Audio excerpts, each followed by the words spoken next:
When you left 3 years ago, I know you were itching to coach again. Right. Did you think at that time you'd be back here ever again? It's crazy. My wife always thought that we would come back. She kept all of her gear. Part of it was because it's so nice, but the other part of it was she just always had a feeling in the back of her mind and her heart that we'd be back.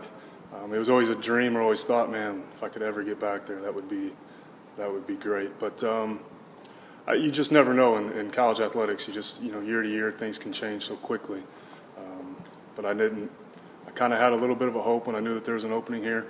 But it's the way I am is you never want to put yourself out there too much, and then just to be let down. So kind of had a little bit of a guard up, but was dying to get back here for sure. When you remember most, what are the best memories about that season you did spend here when you guys won the Big 12? The best thing, was, like you said, was winning the Big 12, and just all of those games meant so much.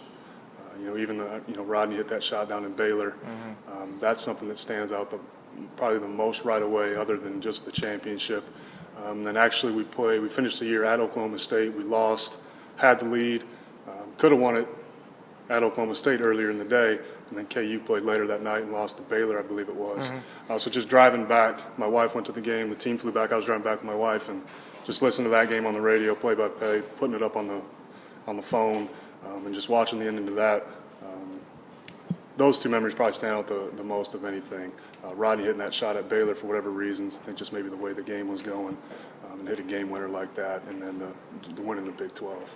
What do you think of Kansas State the last few years while you were at Missouri State? I've always watched. It's always easy to watch Saturdays and Mondays, and typically the games are on. So I've always kept an eye on the games. Obviously, there's a little bit of a youth movement over the years, and you look at last year's schedule, and so many games could have gone either way. Could have gone the other way, and I think that part of it was youth, and the things that have transpired over the years, with maybe some guys leaving and whatnot, contributed to that, and guys were thrown into roles maybe earlier than expected. But I think that's going to pay dividends going forward, and I think those guys have gotten that experience now, to where you get in those close games. Now you can finish it off the way it needs to. So I think you can see hopefully you can see a flip in that, and then that would reflect in the record as well. In your time at Missouri State, how do you feel you grew as a coach? Every year, and that's the great thing about basketball, even as a player, there's always something that you can be working on.